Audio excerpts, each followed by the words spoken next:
The presenting sponsor of Moon Tower Soccer is FVF Law. To find out what makes FVF a different kind of injury law firm, you can visit fvf.law. Hey everybody, and thanks for listening to Moon Tower Soccer. This week we will discuss Austin's US Open Cup loss at home that left my son in the stands playing FIFA Mobile as opposed to watching the match. Our league locks in Houston on the road where people were angry about the lineup, excited about Jossie's 100th goal, and then angry again. And we're going to preview the upcoming matches this week and cover some Austin FC news. I am Jeremiah Bentley. I am joined for the second time by Kevin Morris, I think. Is that right? Second time, me and you. Yeah, no Landon. Second time, Kevin Morris, no Landon. Landon did check in from the airplane when we were doing the Minnesota United preview because he's delayed, but he's flying somewhere over this country and we'll be back at some point tonight, Monday night, and we'll edit this show, I don't know, in the wee hours of Tuesday morning or whatever it might be. Sicko. He's crazy. So Kevin, we had I think last time you were on with Landon, some people were like, Kevin sounded like he was being very quiet and trying not to disturb a baby. And I feel like you should have a moment to defend yourself on that about what you were doing when you were on with Landon. That I was talking quietly and not trying to disturb a baby. Yes, that you were actually literally trying. And that's the literal thing that I'm doing right now. Yes. Yeah. And again tonight. But so your baby is how old? 4.5 months.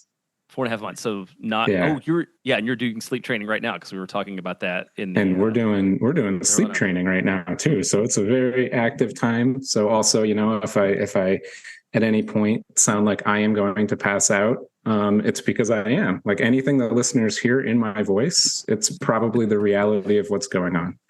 Do you ever I think somebody mentioned this with Diego. Do you ever think about like being a professional athlete and having to perform by having a small non-sleeping baby at home? I can't imagine. I know that Nick Lima had a kid like a month after me. I can't imagine it. Like it blows my mind unless they have a full-time nanny and the dude is sleeping in a different room. Like, because I mean, the lack of sleep alone would kill you as a professional athlete.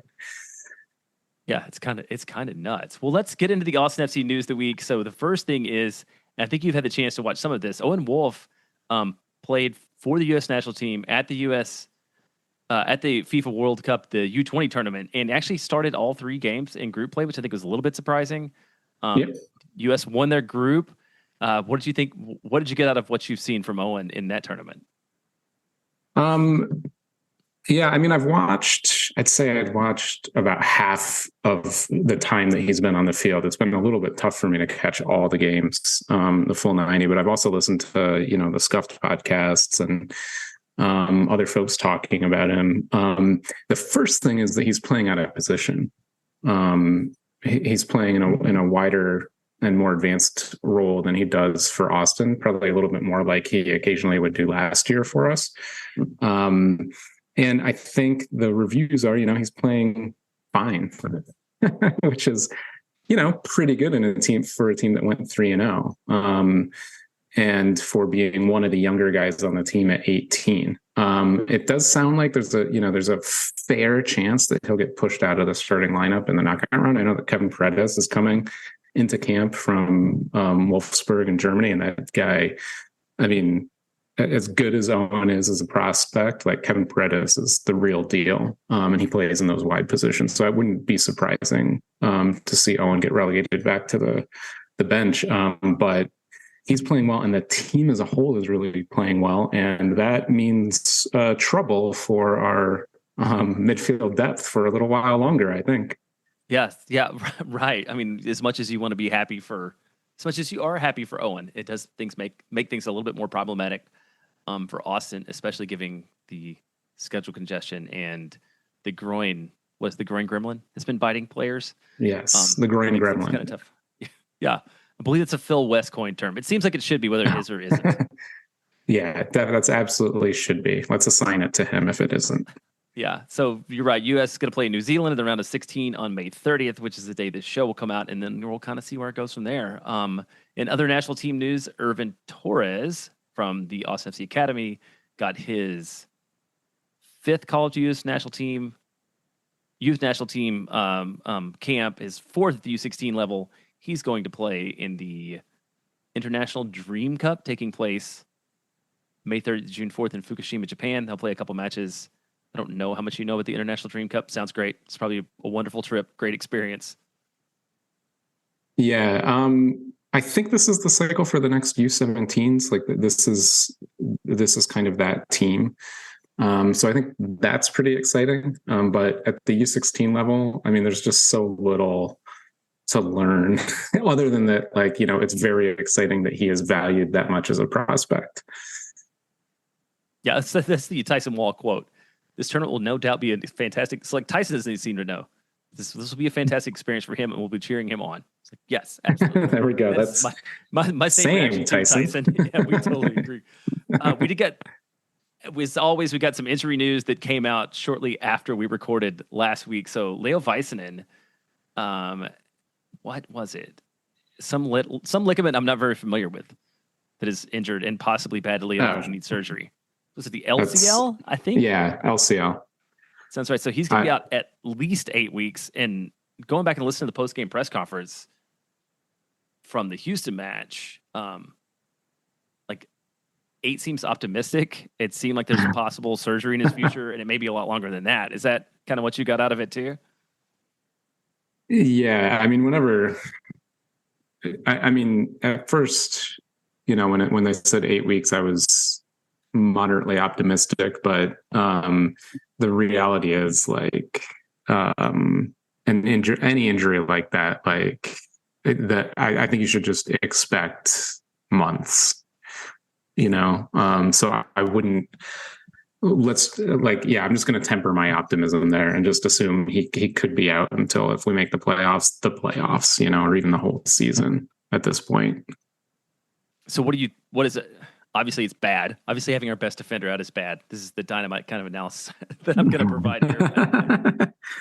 I mean, what do you see? What does that mean long-term for Austin? Man, I think combined with the ring injury, which we can get into later, it just means we're going to be in a really tough spot. Like, there's no other way to say it. We have a relatively easy schedule coming up, relatively easy, but MLS is very difficult to predict. You know, like teams their form can change on a dime sometimes, it seems. And current place in the table for some of these teams doesn't necessarily mean anything. So our back line is going to be, you know, duct tape and bubble gum for a little bit again. I mean, it's going to be Cascante, Rado, and Lima, somebody else. Keller, I mean, no way. I don't think Keller's a realistic option. So it's going to be those two and a converted fullback. And it's going to be really tough. And I think if we actually end up getting results out of this period, we're probably going to have to give Wolff some credit. But we'll see. It's going to be really tough. And I'm not super optimistic given those two injuries. Yeah, and do you see Wolff transitioning back to like the 2 center back, or do you think this 5 at the back thing is here to stay? That is the $1 million question, I guess. I feel like he should switch back to 4 in the back. I think it's the most realistic thing given our personnel and resources. But also, kind of since he's switched to the back 3 or back 5, we've been getting the best out of, like, Rigoni, for instance. We've started to get better work out of Zardes. And I think Zardes works better in this back 3 system. So I don't know. He really wants to push the back 3. So we will see. I guess we're going to find out on Wednesday against Minnesota, right? Yeah, and if we don't find it then, yes. Yeah, there's, again, a fast and furious round of games and not a lot of help, and it's just kind of trial by fire now. I mean, I guess the good thing about that is it's kind of that way for everybody. So I guess before we get into the Chicago match, and this Chicago is a team I think that we can talk about where position of the table and form don't necessarily relate because they got on a little bit of a hot run. But the other sort of bit of news this week is, like, Austin FC2 seems to have picked up the lack of scoring from the first team a little bit. Mm-hmm. So Austin FC loses on the road in Houston, bunch of lineup changes, end up losing 2-0. I believe that's, I think, at least 2 matches where the 2 club hasn't scored. So if you were, I think there was a decent sized group of fans that stuck around for both the first team match and the second team match, and that is probably a very frustrated group of people, I would think. I mean, respect though, seriously. But good for them. Respect to those fans. Yeah, they're great. So let's get into this Wednesday night. So Austin, US Open Cup, round of 16. After finally, I believe, I was thinking like after Austin had finally won a cup match, but it's actually the second Austin's second cup victory. If you include the Violette, if you count the Violette at home, even though they end up losing in aggregate, end up going out with a 2-0 loss at home. Didn't look super aggressive or threatening an attack. Maybe they were tired. Maybe they were. I don't know exactly what was going on. And like I said, Chicago was on a bit of an upswing, but it was not a wonderful performance on Wednesday night. Were you there? I wasn't there. No, the baby thing limits how many home games I can go to. But I watched it and I watched it again. And it's interesting. I think it's one of those games where you have a mixture of many things that can combine to make the team look really tired and not up for it. And it's not necessarily just that. Like, that's probably a little bit. I think the second Chicago goal, like, everybody fell asleep in the box, and Shaqiri was able to just find. Who was it that scored? Was it? It was Kasper Szpilko. Szpilko. Yeah. Szpilko. I mean, he's just standing in like 5 green shirts around him. Just easy pass to pick out for Shaqiri. But I think there's always, in these kinds of games, there's also tactics, right? And Chicago's set up in a way that we hadn't seen before against Wolff's 3-back system. And they set up specifically to counter what had been working really well for the team in all the games that they played well. Because, like, remember, we were on a pretty good run of form. The Dallas loss, that came off of that was mostly bad luck to a certain extent, right? 90th minute winner, red card in like the 50th minute or whatever. But we'd been playing pretty well. And a lot of it was due to Wolff's tactics actually working. And Kovacs came in and was like, just going to do everything I can to shut that down.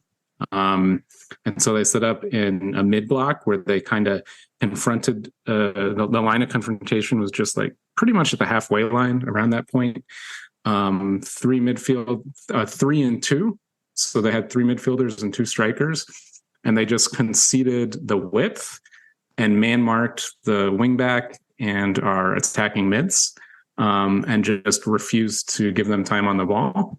And with that like basically begged our wide center backs to progress the ball forward at their feet. And they kind of struggled with that because, they're center backs.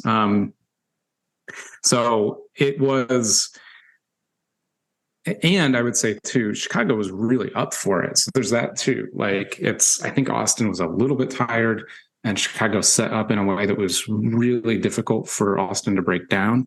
And then also Chicago was really up for it. And then also Shaqiri balled out. And so that's not like in no way does that excuse the loss. And there's a lot that Josh Wolff could have done potentially to fix this more quickly. But sometimes, in a knockout game, when the opponent comes in with a really specific game plan designed to unsettle you, it can work, in a one-off game. Yeah, I do. I want to get into the adjustment part, I think, or lack of adjustment part, I think, in some amount of depth. But just going into it, Austin started a pretty strong 11. I mean, I think it's more or less Austin's best 11 available players, right? Stuver, Gallagher, Cascante, Ring, Vaisanen, Lundqvist, Valencia, Pereira, Rigoni, Zardes, and Redes. That's a strong 11. Because I know there's some questions about rotation, and maybe there should have been some. Were you surprised by that? The one surprise to me was that Radovanovic didn't get a start over Ring. I think I underestimated just how much Wolff values probably his leadership on the field, but also, he's just a veteran presence. It just made sense to me that we finally had 3 center backs. Ring needed a break. Surely he was going to start the Open Cup game. But yeah, it was like he was clearly going for it in this game, Josh Wolff, and it didn't work out. It didn't work out.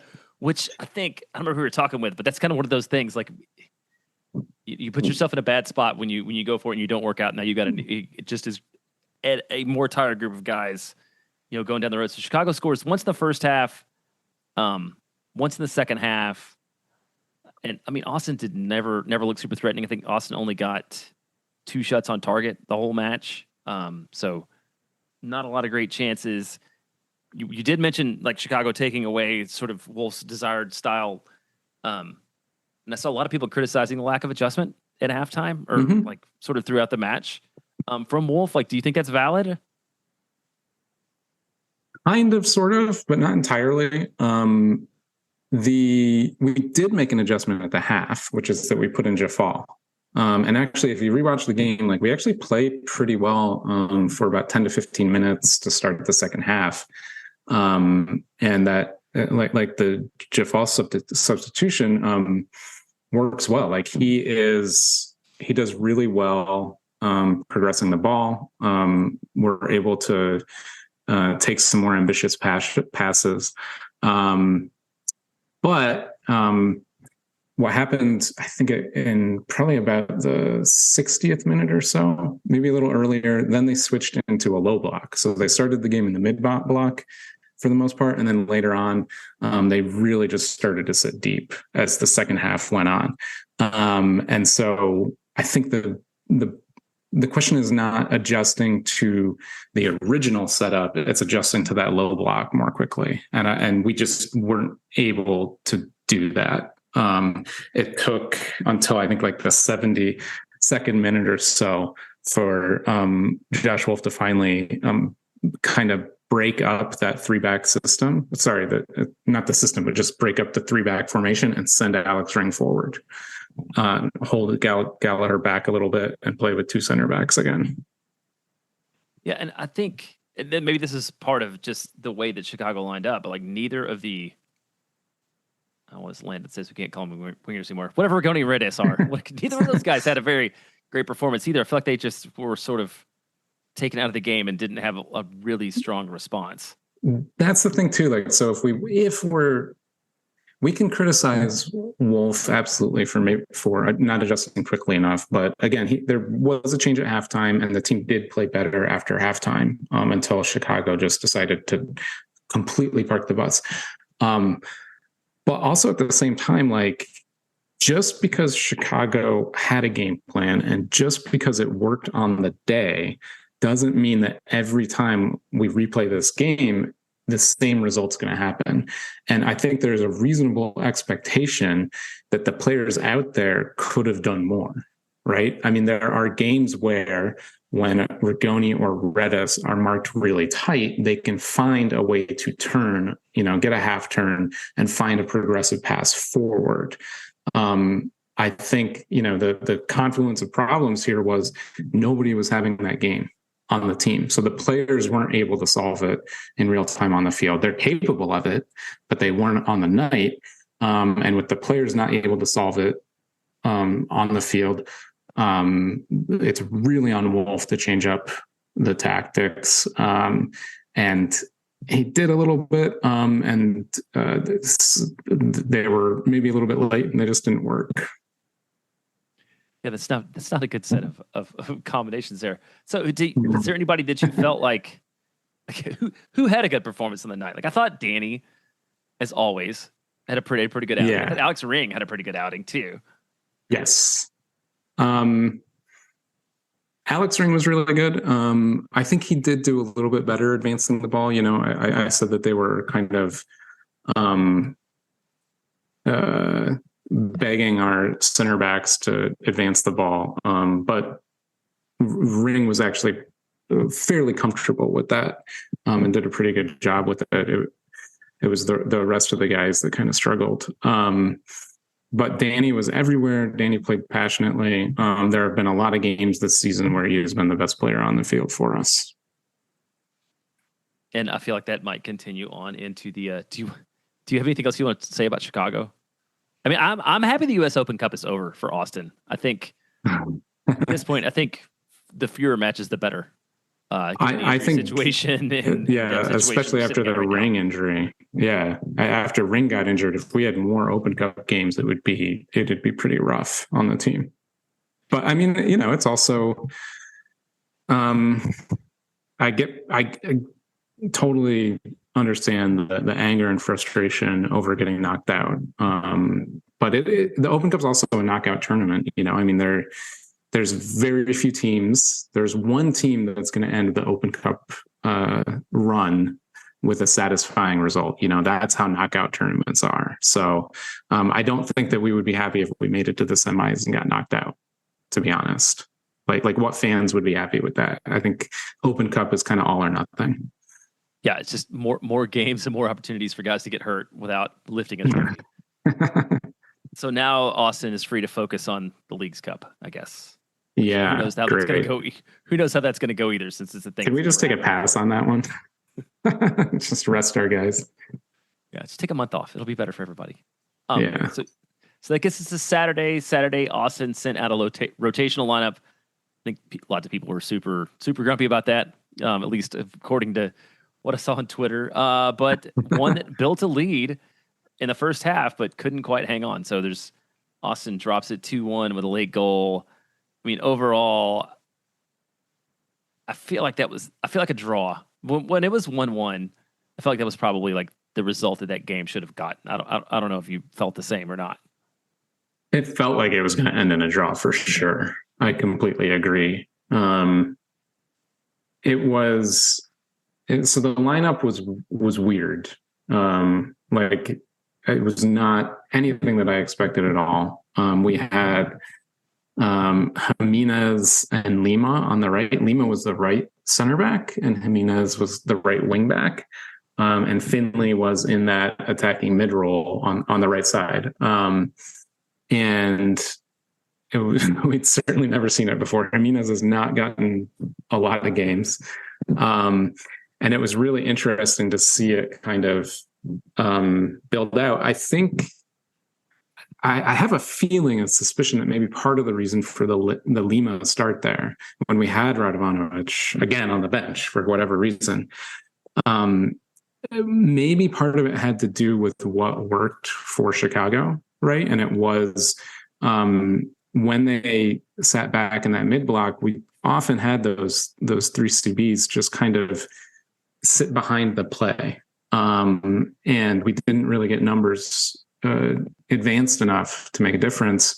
So I thought maybe that's what Lima was there for. And indeed, he actually did push up a lot in that game. So again, I mean, people talk about Josh Wolff not adjusting tactics. He does adjust things. They sometimes don't work though. But Lima was up there and he was getting really involved in the attack. He was kind of in this 3-person rotational triangle between Jimenez, himself and Finley, and they all kind of played very similar positions, rotating in and out. But of course, with Lima hanging back a bit more to help, especially in defense, in the center back line. So it was fascinating, and it kind of worked. He got an assist out of it. Yeah, it did. I mean, it was a beautiful assist. He had a really strong performance. I think originally, like a lot of people were confused about why you have two, especially. And that guy's so little. Like there was no doubt when you look like on set pieces and stuff, and you got Nick Lima and Alex Ring as like your central defense. There's a problem, but yeah. But you could play him on that wing back spot, right? Which is kind of what he played, right? And put Radovanovic in the back. And I think Hector was really the player on this lineup that probably should not have gotten the minutes that he got. Which he did a result of where Nick lined up. But yeah, Nick had a really strong performance all the way around on offensively, defensively, and like ran his rear end off, up and down the field, which is really important with Austin, with the way Austin played high, and they were open in transition. And I think the lack of foot speed from Julio Cascante, who was working as hard as he can, sort of like helped show that too. But yeah, I don't think that Nick Lima was the problem on the night. for this Houston performance. No, not at all. And I mean, the thing is, the team, we didn't play terribly throughout the game. Like you said, 1-1 was pretty fair. The XG was like 1.4 to 0.96 or something, which, XG is not reality, but just kind of shows the quality of the chances that both teams got. And that's not a huge difference. So a tie game would have been pretty fair. I think the first half, we actually took it to him pretty well. It was pretty back and forth, but even with this weird lineup out there, we did a good job. We had some the new tactics with the 3-back formation were working pretty well. Lima was doing well to get it advanced into those positions, and we got a goal out of it. But Houston also was playing really well and did a really good job. What was their striker's name? Aliu, I think. It's very interesting because they also played, I think, with 3 center backs, right? Anyway, just a very different style of play compared to us, whereas we are kind of always looking to get play down the wings. They were often looking to hit Aliu like direct, like he was running between our center backs and then looking for a pass back into the box. Very different style of play to us. It's why I think that people shouldn't be too worried about the Chicago figuring out how we played. The very next game we play against Houston, and they don't play the same way as Chicago. They don't play a way to shut down Wolff's system. They have their own patterns of play, and they have their own style that they're going to try to impose on Austin.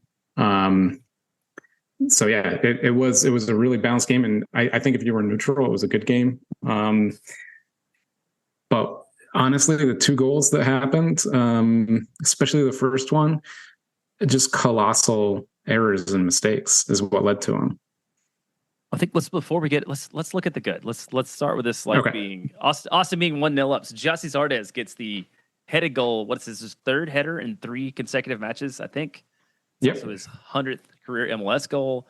And I saw today that they put the little birthday sign in his yard. I don't know if you saw this or not, but when I saw it. When kids have their 8th birthday and so they have balloons and signs in the yard. Yeah, Giassi got his own card my yard sign, I think, for his 100th goal.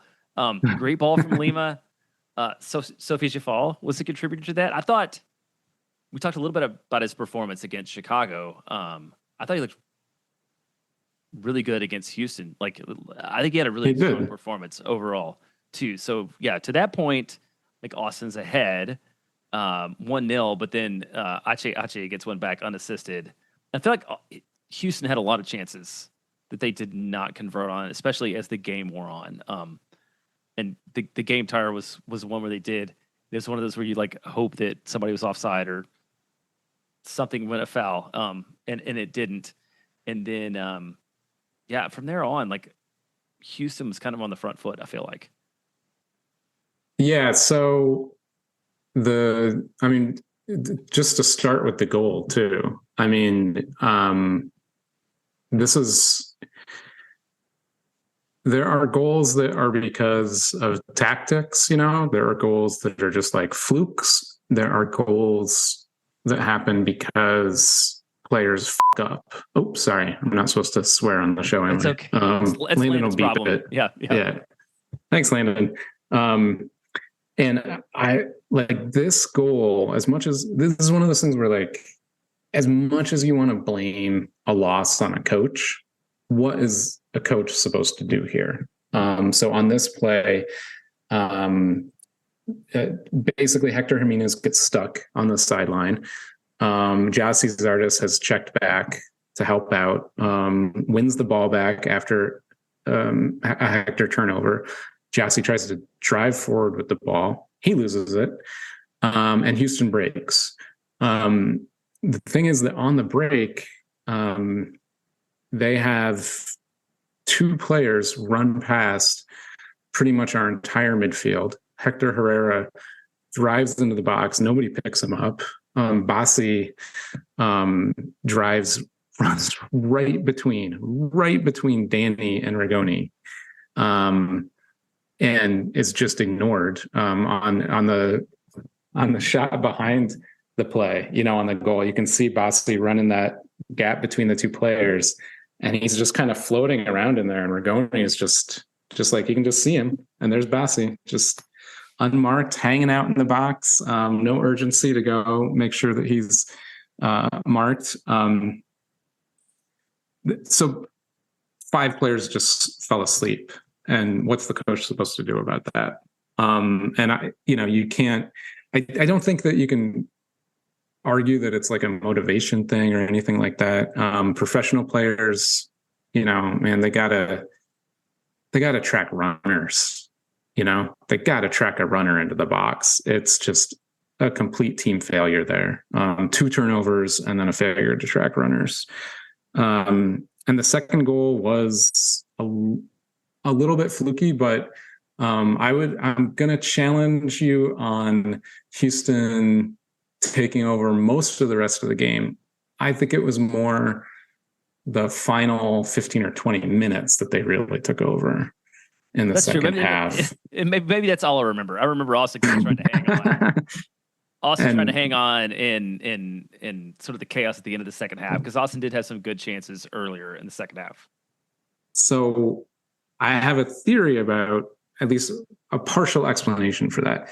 Similar to the Chicago thing, there's always lots of things going on. One of them is, of course, Houston's the home team, and maybe they are going for it, at the end of the game. So there's that. And Austin's the away team, and they're tired. And so maybe those things combine to make things a little bit off. But 2 things that definitely did happen. Jeff All came off, and Valencia came on. And Zardes came off, and Arruti came off.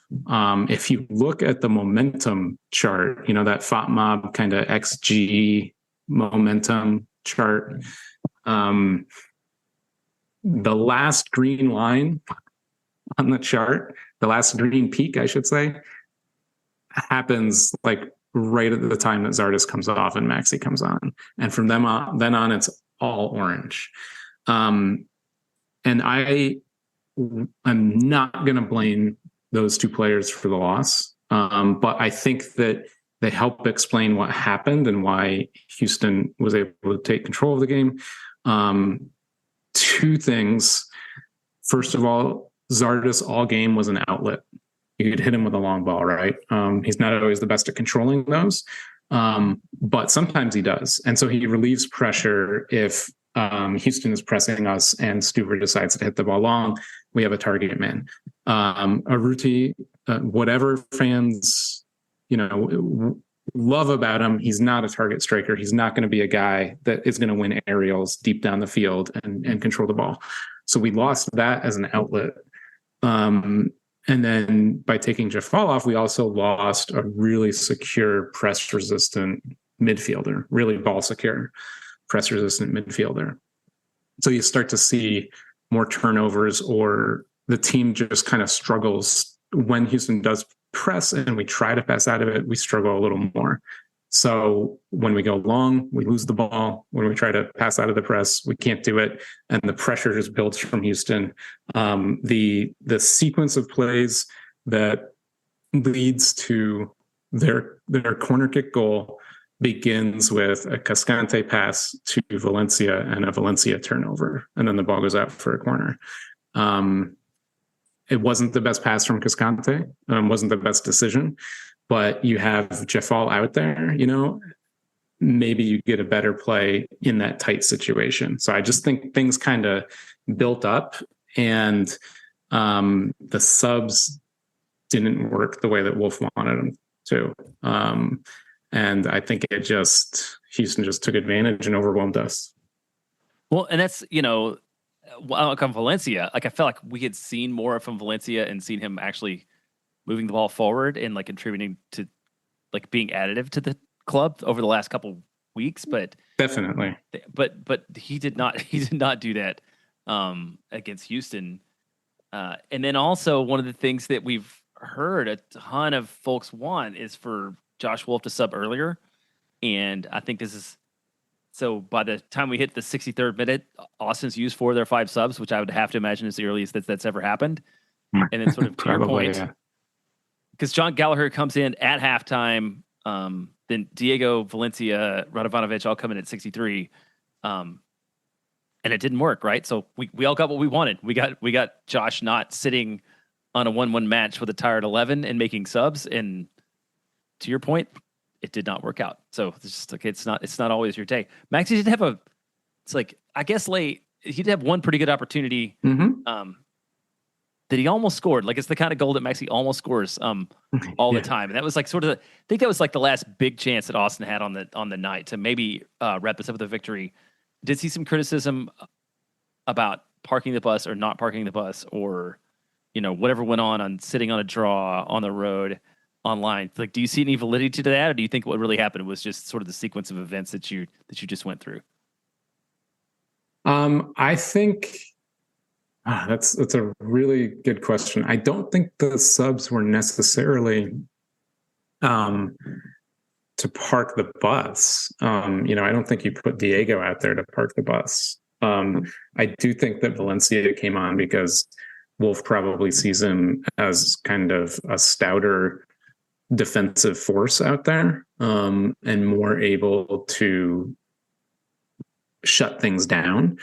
It's just that he may be better at that, but if you're conceding possession for 90% of the time that you're out there, there's just going to be more of those chances. There's going to be more opportunities. Whereas if you have a Jafal and you can hold the ball, maybe it's 20% fewer of those chances. I don't know exactly how many, but I don't think I guess the main thing to me though is that there would have been nothing wrong with trying to get a draw on the road in Houston that late in the game at the 60th minute. If he decided that okay, we're tired, we're playing a lot of games and we do need to get a point out of this, there's nothing wrong with that.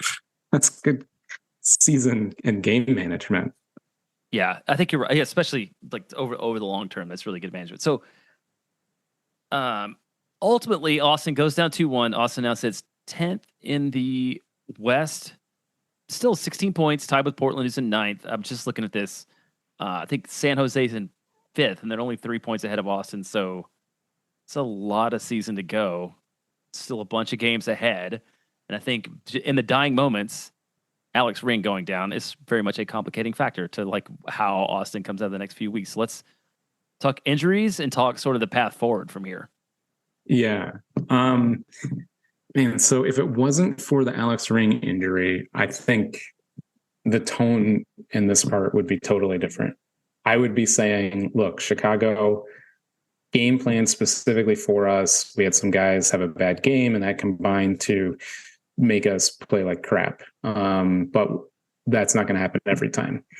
Houston, we had a pretty good performance and we're maybe a little unlucky to go away with just a draw. But now we're going to this sequence of games, like we said at the beginning. On paper, they seem pretty winnable. Without Alex Ring, though, are they that winnable? With the center back pairing of Cascante, Rado, and maybe Lima staying in that right center back role, is that a team? And with Driussi still out, is that a team that we would expect to go on a run in the summer?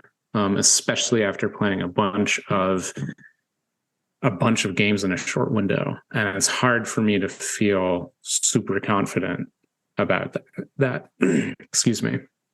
Yeah. It seems super, super challenging. And I think there's one more week of these. I mean, a little bit of the upside of this is there's Wednesday, Saturday, Minnesota, Salt Lake. And then finally there's a 1 week game and then there's 11 days off.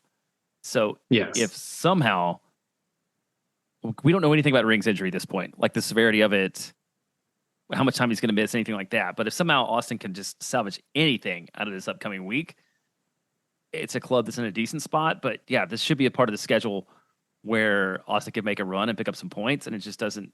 It seems like that's going to be a struggle. Like, just there's no simple path for that to happen, especially like you said with Driussi being the biggest weapon out. Like, Diego didn't look amazing in my mind, and it's like no, he still looks a little out of shape. It still doesn't look fully fit. So that like it's still.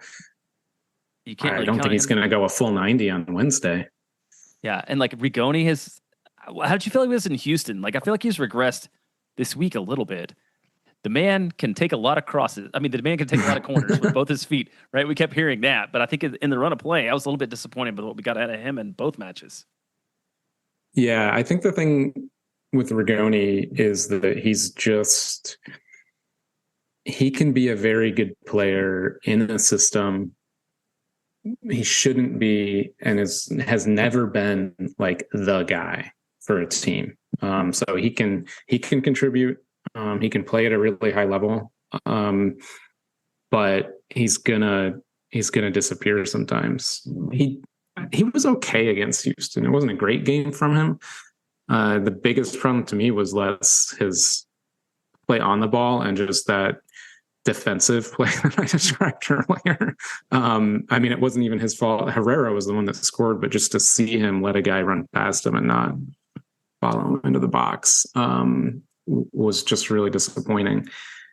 But he's also tired. He's probably one of the guys that's logged the most minutes of anybody, and you just start to see that wearing on guys. It's a lot of games. It's 3 days rest followed by 4 days rest over and over and over. That's 3 days rest is barely enough time. 4 days rest is enough time. But each 4 day rest cycle is followed by then a 3 day. So the rotation is really hard. And so what do you make out of this? Should we be pointing fingers at the strength and conditioning staff at this point, or I don't think so. That none of us know enough. Like, give me a break. None of the listeners, unless they work in that field, have any clue about it. I have no idea if we should be pointing fingers at them. Like, the human body is a very complicated thing. These guys do their best. For 2 seasons, we didn't really have a lot of injuries. I don't think that, they do not control the biology of the players or the physics, and there can be fluke things, like maybe some guy snuck in some potato chips and, messed up his like blood sugar levels. And then also, which increased the chance of a tear by like 0.1%, and then just happened to reach his leg in the exact worst way possible for that 0.1% or to happen. Like, we just don't know enough. There's a lot of variance that goes on with injuries. I think that we should probably look over the totality of the physio team's time with the team and judge them by that. And they seem to do a fine job for the most part. And we have had some horrible luck this season. Yeah. Yeah. And in some way, I think people don't appreciate how lucky Austin was to stay healthy last season, and maybe how much health overall matters so much in this league. In a league that is like, this league has so much parity. Honestly, in some way, it's like if you stay healthy, you're going to be up the table, and if you get some of your star players hurt, you're going to fall down the table, and that's sort of outside of the control of fans or us or coaches or whatever. I mean, a lot of it just comes down to like weird injuries. It's the parity, and then also the thin roster depth. Like, we just don't, the difference between like the starting 11 and the backup 11 is still pretty big in this league. It's a little bit better than than how it used to be, but there's just a big drop off. Yeah. All right. Well, let's move on from this week. Okay. I'm gonna this is gonna be fun. I'm gonna talk to Tony Husband about the Minnesota match. Well, I'm going to interview Tony Husband in the past about the Minnesota match that was coming up on Wednesday, and then we'll come back and talk about RSL on Saturday. So stick around.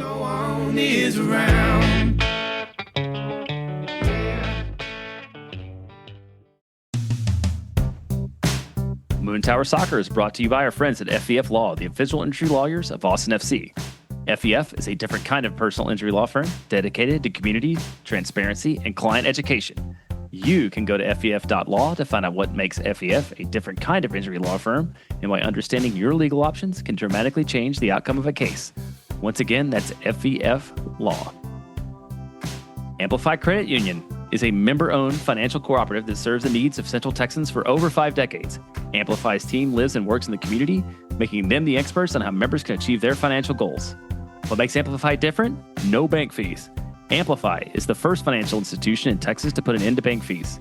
In 2022, Americans paid almost $8 billion in overdraft fees alone. Millennials pay an average of $336 a year in bank fees, which works out to about 16 electric jellyfishes per season, per person per year. You pay none of those bank fees with Amplify Credit Union. Membership is open to any Texas resident. Learn to trust your bank again at Amplify Credit Union. To learn more, go to www.goamplify.com/moontower.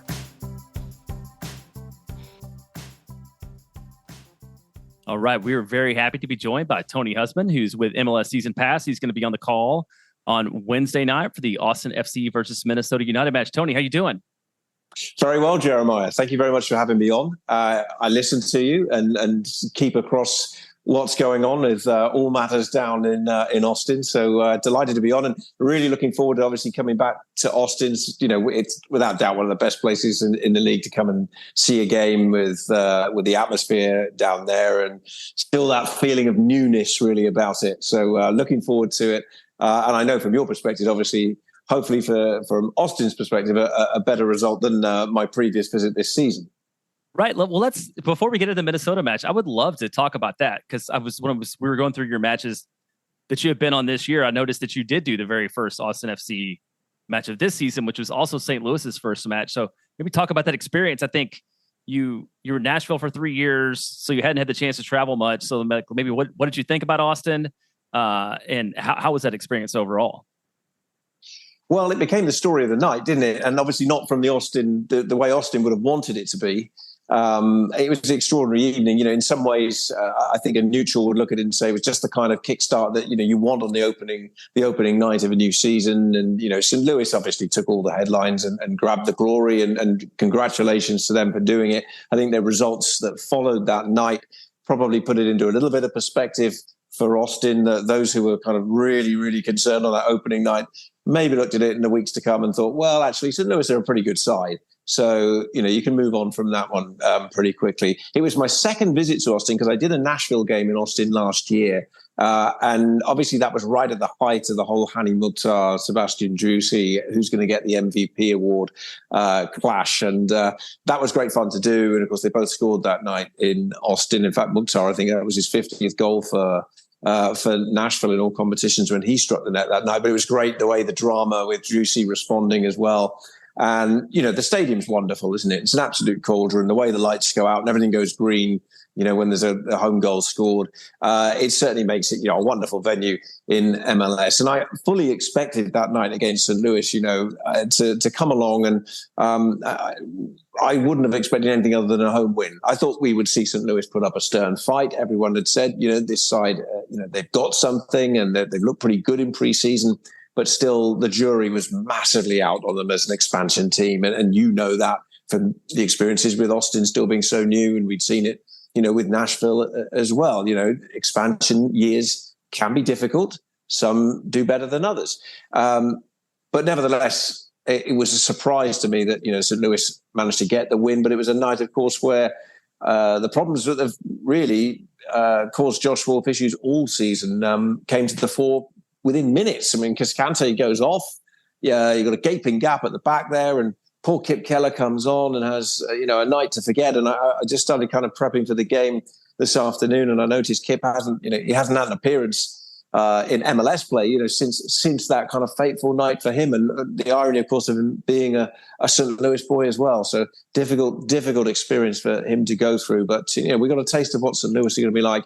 We also got perhaps a taste of what this early season was going to be like for Austin. You know, one of a few ups and downs and a few challenges along the way. Yeah, well, let's talk a little bit about Minnesota now. This club, when you think about teams that have identities and are built in a certain way for a certain formation. I think Austin, with the way Josh Wolff plays, definitely has that perspective. And I feel like Minnesota is also a club that very clearly, in the way Adrian Heath wants to line up and wants to play, like everybody knows what to expect. And despite the fact that Babelo Reynoso has not been around, like Minnesota got off to a really hot start and they've cooled off a little bit. Like, what do you see? How do you see that they've changed, sort of not having Reynoso, and like how have they accounted for that? And do you see that being like a long-term fix, or will Minnesota have to adjust the way they play? Well, in some ways, kind of everything's changed for them, and then nothing has changed. If you look at the way Adrian Heath wants to go about things, he likes to play this 4-2-3-1. He's rarely, if ever, going to change out of that system. But it was a system, of course, that Reynoso was at the heart of. He was at the centerpiece of all this. And let's also mention, just while we're on that subject of kind of players missing, we'll talk a lot about Reynoso, and who knows when he's actually going to be back in the team and playing. But Robin Lod, I think, is a wonderful player. One of the best players and maybe underrated players in Major League Soccer. And the ability that he'd shown to kind of be flexible and play a number of different roles in this Minnesota team was crucial. And now they've lost him as well. So just like we talk about the injuries causing problems for Josh Wolff, they've caused problems for Adrian Heath as well. Lod is out. And Reynoso, we don't know how close he is to coming back. He is doing a little bit of work with the team now, a little bit of fitness and things as well. But, obviously his story will go down as one of the great kind of mysteries for now as to, just what he's been through, what the difficulties have been that meant that he was away for so long. But obviously a boost for everyone, and not least of which him, I would hope that he's back. But the player I would say that has had an outstanding year, a bit of a breakout year for Minnesota, has been Mongo Hukle Hlongwane. The South African player who came into the league last year. He's already got 4 goals this year. He got the winner for them very late in the game at Portland. And he has grown. And this is what you're looking for. A couple of times in the last couple of weeks, managers have said to me during our calls ahead of games, that when you got injured players, and you have to rely on the depth of your roster, you're looking for players in your group who can take the team on their shoulders and carry them. And frankly, across MLS, you take the best players out of most clubs, that's when it becomes a challenge. But someone like Hlongwane has risen to that challenge at Minnesota, and they've been very grateful for him. And, clearly they'll want to get Reynoso back when they can, and that will be a big boost for them, particularly offsetting Lod's absence as well. Yeah, Hlongwane, I noticed he has two goals. I think what is this? 2 goals and 2 yellow cards, both in the last three matches. So it's a guy that definitely knows how to mix it up a little bit too. Another guy that's been playing really well is the ever present and ever annoying to Austin fans, Michael Boxall. But it's good to see him. What is he, like 30? He's 34 now, and still. Yeah, I think he's 34. I think you're right. Yeah, still proving it. At that age. I think what's interesting is, of course, we're looking at a midweek game. How much rotation will there be? How much rotation is there the space for within these rosters with injuries for both clubs? I mean, with Vaisanen going down now for Austin as well, just as you get Cascante back, out goes the other centre half. So, we're in a very challenging stage of the season as well, where rosters are stretched. It is kind of this relentless Saturday, Wednesday, just as the weather's getting better as well. And then everything's going to kind of, in one sense, pause as we go into Leagues Cup, but then that'll be off in another direction and a full almost month of exciting interleague play. But this is an interesting phase because we're not far away from the halfway stage of the season, but there is so much still to be played for, and there are so many opportunities for everyone. I think I was with Peter Vermees, Sporting Kansas City manager, at the weekend ahead of their game, and they had a very impressive home win against Portland, who seem to be on a bit of a downer again at the moment. And Peter Vermees was just saying, look at how bad, they've had a really wretched start to the season. And yet he said, we're still in touch. And if we can, before Leagues Cup, if we can just get back in and around the pack, then all's to play for second half of the season. Yeah, and that's so true. I mean, it's right now between 5th and 11th, I believe, in the table in the West. There's like 3 points that separate all those clubs. We talked about this a little bit before we hit record, and I think it's something I would say in Austin, the hashtag Wolff out people have started to come back again. Like, it doesn't take long. Austin won 2 games last week and everything was right with the world, and Austin loses 2 more this week, and all of a sudden the whole roster needs to be overhauled and every change needs to be made. But can you give a little perspective on where we are in the season and what it means for the long term, and especially with this playoff format being the way it is right now? Like, why should Austin fans maybe not be desperate? I think you've got to look at the fact that this is still a long season that hasn't reached the halfway point. And if there's one thing that, I picked it up, obviously, in 3 years covering the league week in, week out with Nashville, you see it. But I have to say now, going across the country and into Canada and watching different games and different teams every single week, you just understand how tough it is in this league to string results together. And you look at the teams who are doing it, and they're right up there. The teams who aren't doing it are down there, but they're never far away. They're only one streak away from being back in it. The consistency quite clear. Cincinnati, look at where they are.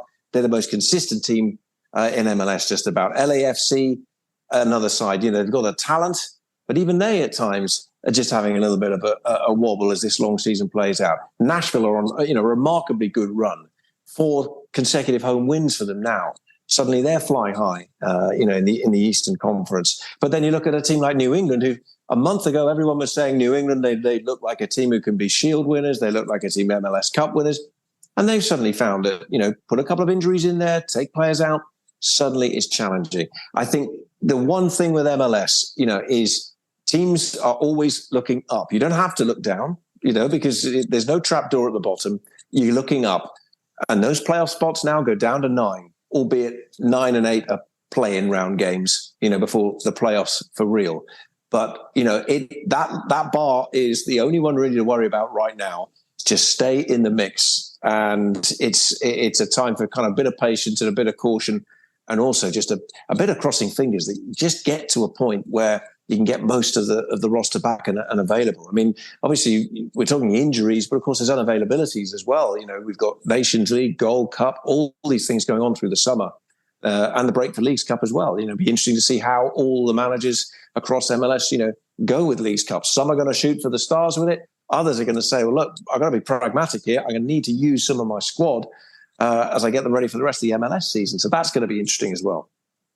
Yeah, and Austin's got Owen Wolff out right now on USMNT U22, as do several clubs, and I feel like that has made a little bit of a difference in the way that Austin's able to progress the ball. So in terms of, I know, like, you've been traveling everywhere. I think you said you're on your phone because you lost your iPad, so you're early in your prep for this match on Wednesday night. But like, what do you expect to see, or what are you looking forward to from Wednesday's match? Well, I think at this stage of the season, because this is a midweek game, I would expect to see some rotation. I would expect to see the game played at a pace that reflects the fact that these teams are playing a lot at the moment and traveling a lot.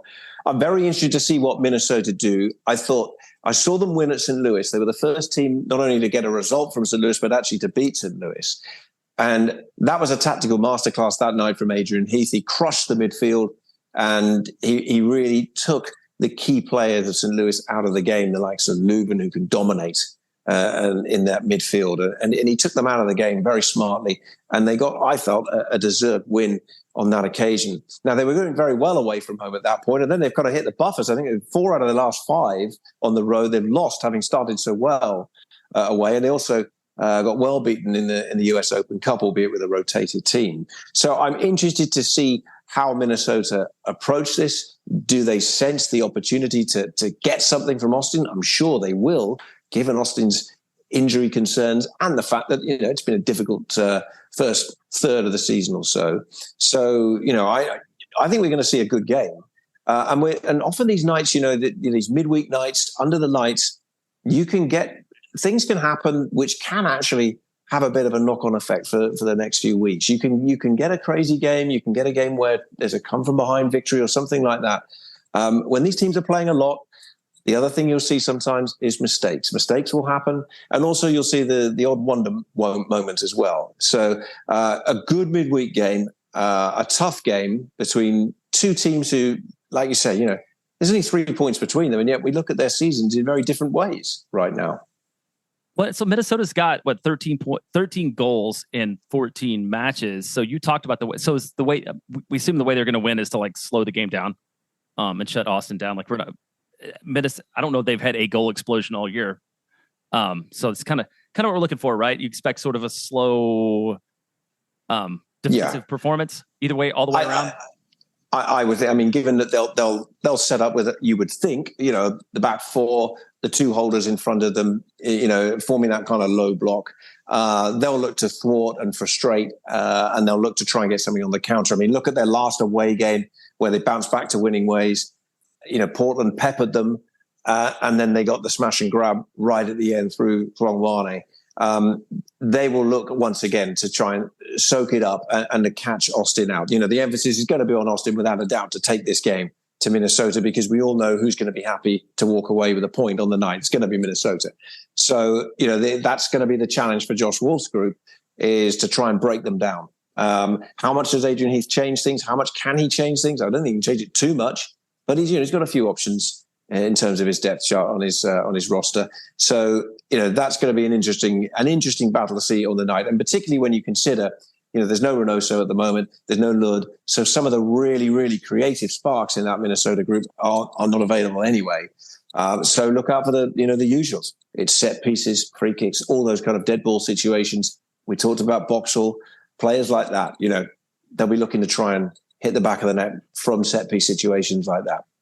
Yeah, I can see another situation. Austin, obviously, against Houston is super vulnerable to the counter because they play high. So it seems like a team that's playing to pick up sort of the goal against a run of play is going to be in a decent spot to be able to pick one of these, like smash and grab finals, as you said. So it should be an exciting one. We'll hopefully you'll have a good time. Enjoy your trip back to Austin. I also went to one Austin-Nashville match away last year, and we did not enjoy it that much because we went from Austin to Nashville, and there was a rain delay.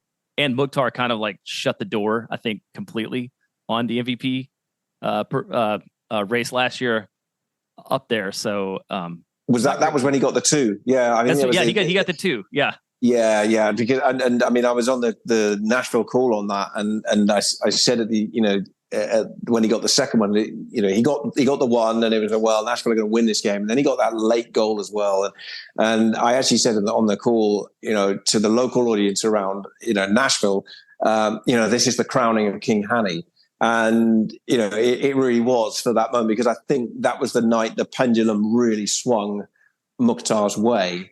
I know Josh Wolff would be, very, very strong on his player, and he felt Sebastian Juicy from game 1 to game 34 last year, was the best player across that consistent part of the season. But I think just that night, Mukhtar kind of cemented it a bit. And I guess his form this season, combined with Sebastian Juicy, not being around at the moment because of another injury, is kind of really just ramming that point home, if you like, that Mukhtar got that MVP and probably now is in the eyes of most, was the deserving winner, even though, it was a close run thing for quite a while last season and a good battle. Yeah, it was a magical season for Driussi last year, and hopefully when he gets back, we can recreate a little bit of that. Well, I want to thank you very much for your time and for joining us, and look forward to hearing you on, look forward to, I guess, on the rewatch, because I'll be in the stadium on Wednesday night, but we look forward to your call on Wednesday night, and have a great evening. Thank you. Yeah, no, thank you. And if you're in that stadium, just continue to just keep bringing that vibe, because as a commentator, there's nothing better than when the atmosphere around the ground just adds to the flavor and basically really drives the commentary. We love it. If I don't need to speak and we can just listen to the noise reverberating around Q2, more than happy with that, because it is fantastic. And it's going to be great to be back in Austin to see everyone. Well, we'll do our best to create all the chaos that we can. Thanks, Tony. Cheers. Moon Tower Soccer is brought to you by Covert Ford. The Coverts have been meeting the needs of local car buyers for 114 years because of their service, financial expertise, and support after the sale. In addition to supporting car buyers, Coverts is an important part of the soccer community and the official automotive partner of Austin FC. This month, Covert Ford has a hot deal on a 2023 Ford Bronco. Stock number PLB 27534 is available for a sale price of $36,408 plus tax, title, and license. With tax, title, and license down plus first payment of $3883, this Bronco could be yours for just $478 a month over 36 months. If you're in the market for a new or used vehicle, be sure to check out covertford.com. Moon Tower Soccer is brought to you by Sage Wilson Realty. Thanks to Sage Wilson Realty, we'll be giving away tickets to an upcoming match. So fill out the form on the show notes to enter for your chance to win. Now, I was talking to Eric and Wilson from Sage Wilson Realty. He was talking about how cool it is when he gets the chance to call people and let them know they're going to a game, and sort of the excitement that folks have and the joy that they have in being able to attend a match. And this could be yours if you enter for a drawing to win. This is made possible by Sage Wilson Realty. If you or someone you know are in need of Sage real estate advice in Austin, talk to our friends at Sage Wilson Realty. You can check them out online at sagewilson.com. And we're back to preview the RSL versus Austin match. This one is going to be on Saturday night at Q2 Stadium. RSL currently sits 11th in the West, just behind Austin in 10th. They're -9 on goal differential. Austin and RSL have already played, so this is going to be, I guess, the second time we've played somebody twice in a year. Austin picked up a 2-1 victory on the road with, I think, those strangest long-distance goals from Sean Gallagher and Owen Wolff. We'll see some of those again. And let's talk about RSL and what to expect from them. So they're relatively healthy, not in great form. What do you expect to see from them, Kevin? Just what we always see. We're very familiar with RSL. We played them in the playoffs last year. It's high energy, high intensity. They harass you. They're going to try to get turnovers and hit you on the counter. They're not a big disorganize the opponent with the ball team. They're an in-your-face, piss you off and tire you out team. And we've managed it pretty well recently. They have not improved a ton over last year. They are not performing great in the league. But again, form in this league is very deceptive. So we should not be too confident going into that game, is basically my big picture conclusion. I do think that if we can get that center back line working, if Josh can figure it out, the way that we play with those three center backs, with the dueling attacking mids, with the wing backs, it's set up pretty well to beat the way that RSL plays. It's really good at opening up space and finding, and the wingers finding space in, not the wingers, sorry, Landon.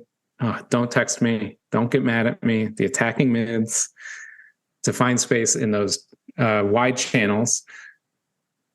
And it could really favor us. But again, it really depends on the fatigue from the guys, because that's going to be that's a 3-day turnaround, right? So it's going to be tougher. Anybody that starts on Wednesday is going to have a tougher turnaround.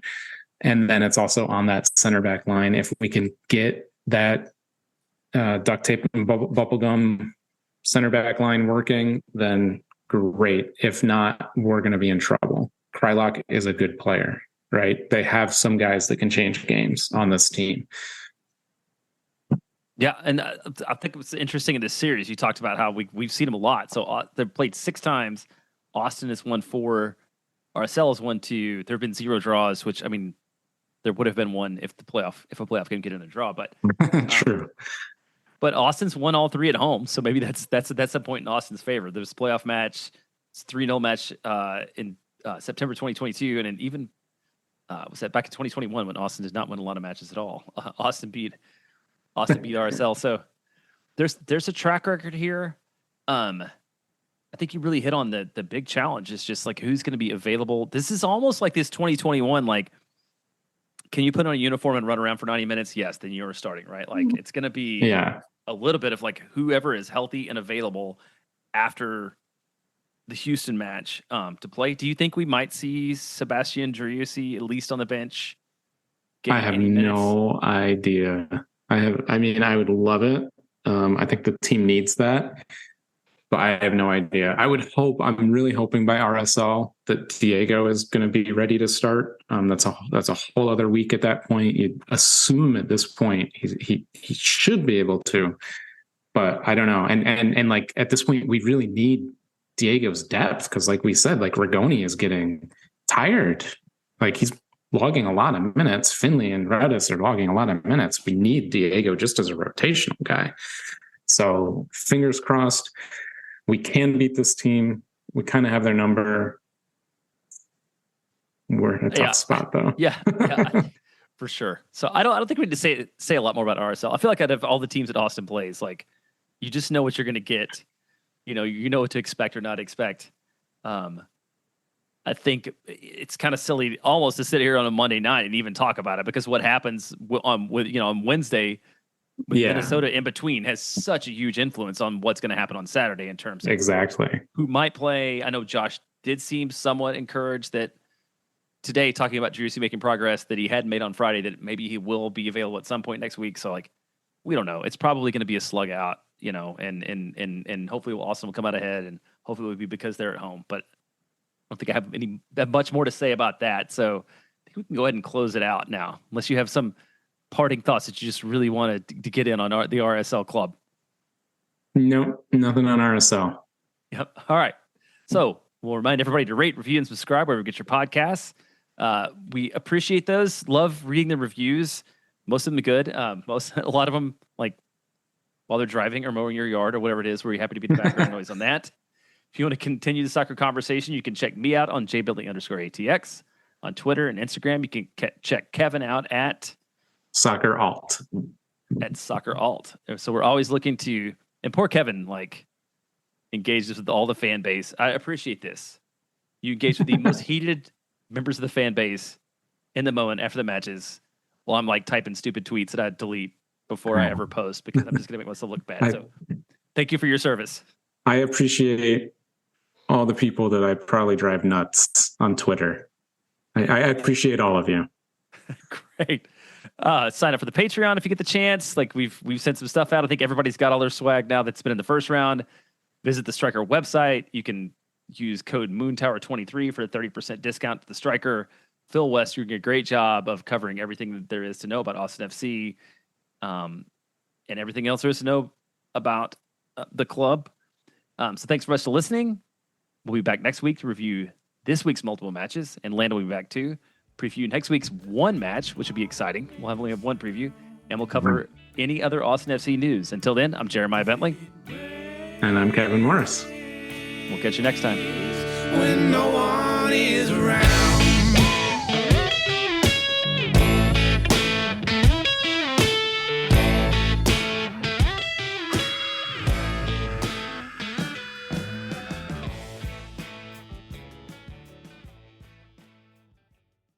Thank for nothing, see you never. La gente, oh my God.